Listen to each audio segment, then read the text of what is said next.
talk about any innovation, by the time that innovation gets settled, people are asking for more. People are asking for something new, and and that's why businesses as well as the consumers, they are getting very less time to even settle down with one technology or one innovation, and that is a global issue uh, which is a very different take on innovation. That yes, there is innovation required on one side, but on the other side, if there is too rapid innovation, how it can unsettle things, and that is what we are facing globally. Yeah, so the marginal utility of a lot of technology products are decreasing, and I'll show you a classic example of this. We all know about this, that iPhone launched with a phone, and that was such a great innovation across the world. Now, with every passing year, uh, iPhone has to stay relevant, and they are really pushing themselves hard to innovate. But are they really able to innovate to the level they started the innovation with? Actually, no. So it's a struggle on both the sides. Consumers are asking for innovation, but companies are then struck that, okay, where do I innovate? Because uh, there is a limit for innovation, and there are cases where uh, you are actually in that mode of innovation, trying to position yourself as an innovative company, and then you end up doing a metaverse. Now, are consumers really looking for the likes of metaverse? The answer, we all know the answer. So, can technology companies listen more to the consumers and then try to develop solutions which are consumer centric, which are the real needs, which are the real demand, and then solving some real problems? The world of softwares was great before. I mean, before 2000, it was a merry-go-round for everyone. Uh, it was a very seller-driven market. The IBMs of the world just controlling the market, uh, just one player or few players controlling the market. The entry barriers were very high for incumbents. Today we see a startup maybe every 1 hour, but you talk about those days where it was just one company in maybe 5 years. And because of that, there was very high differentiation in the mindset of consumer. So consumer could actually differentiate product number A with product number B, which is kind of becoming very same today. The number of users were very few, and they used to talk about it. So the early users of the handset, I think the Nokia and those kind of handset, they used to be extremely proud about owning that handset because they were the elite few to own those things. But today it is commoditized. I mean, everyone owns technology, everyone kind of uses technology. So it's rapid commoditization of technology. And the total cost of ownership in those days was much higher, making it even tougher for people to kind of make it a mass market. Now, if we talk about the software and SaaS world today, uh, it's a buyer-driven market. Sellers really are on the edge, and the buyers, we all know buyers are demanding, and then that's why it's a vicious circle for sellers to kind of keep innovating, but at the same time, don't end up doing something which is not really required. Extremely low entry barriers for incumbents to start. Everything is on the cloud.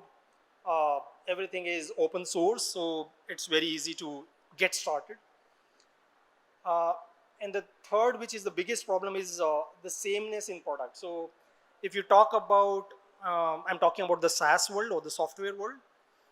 If we talk about the CRM industry or the HRMS industry or these sort of industries, there are hundreds and thousands of players, but all look almost the same. So it becomes very complex for the decision makers that which one to buy because all look the same. The number of users are becoming large, and that is making it increasingly commoditized. And the total cost of ownership for people to adopt and buy any technology is extremely low today.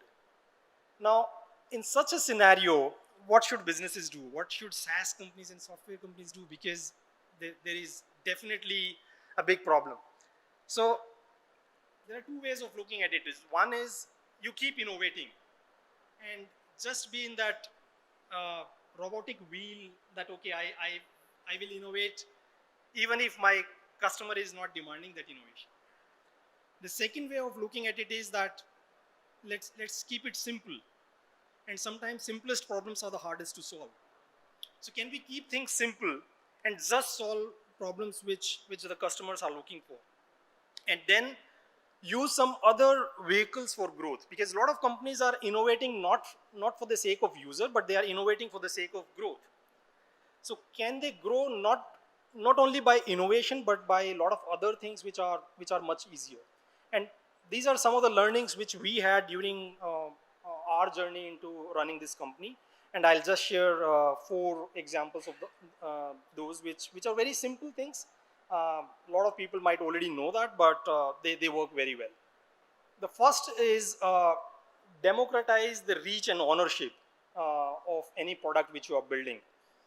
So in the earlier world, everyone used to have this mindset that, okay, I'm making a B2B enterprise product, and the ownership was only limited to that. After a few decades, it came towards SMB, that, okay, let the SMBs also start adopting these products and I'll build it for SMBs. But today, when you see the world, it is actually the end user.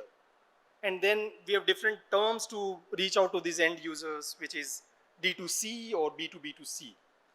So within your product stack or your technology stack, rather than just building for one enterprise B2B use case, can you have the mix which directly reaches to the consumer, because then you own the consumer. The second one is SaaS plus commerce. That a lot of companies just rely on SaaS, which is the software value and the software income. But because of rapid sameness of products and commoditization, it becomes very tough for these companies to really get additional revenue year on year only in SaaS. Because the customer who was buying for X price yesterday is asking for maybe X by 2 price today, because there is somebody else who is giving at that price. So how do you keep your revenue engine growing in such cases is add a commerce within your SaaS. So there is a great article by A to Z, Anderson Horowitz, which says that at the end of the day, every business is a fintech business. And you can always have some financial component in any product. I'm talking about software products here, not talking about hardware. So try to inculcate some kind of a commerce element into the products. And this gives you a multi-channel revenue strategy. And even if your SaaS values are going down, you actually have a commerce which is directly reaching to the customers. This is how we do it. There is SaaS, there is a lot of commerce in our products. The third one is the integration flywheel, that how do you make your products so very easy and seamless that you are able to allow your users to use them in the flow of work. So today, because of too many products out there, how can multiple products talk to each other seamlessly so that users feel like a very frictionless experience going from one product to another product and have a fantastic experience? And this is another strategy which has worked very well for us as a company, and we integrate heavily with multiple products, whether you want to use our product through an HRMS from a Microsoft Teams or a Slack or a CRM and so on. And then that opens, that makes it easy for the end users, as well as it makes it extremely great for us in our go-to-market, because we are able to piggyback on multiple integrations and grow together with them. And the fourth is self-serve products, which is again something which is happening for the last 5 to 10 years. Most of the products in the earlier few decades were very closed. I mean, even to get the demo of the product, you have to really wait for a couple of days. You have to talk to a sales guy and so on. So very high friction. But today, you make your product so very easy that you can get started just like opening your account in a Google, in a Gmail. So in the scheme of your products, can you build self-serve and do it yourself as part of the product strategy? And that gives immediate value to the users, and then they get started. Uh, and then this is the final note that most of the businesses try to classify the end user as a B2B or a B2B2C or a B2C or a D2C, etc., etc. But we are all users, I and you. I mean, we are all humans and we are all users. So let's try to build products which are more human to human, which are more simple and addressing some real needs of the users. And then you don't end up doing some moonshots projects which go nowhere, just burning the money. Those are not required. Thanks.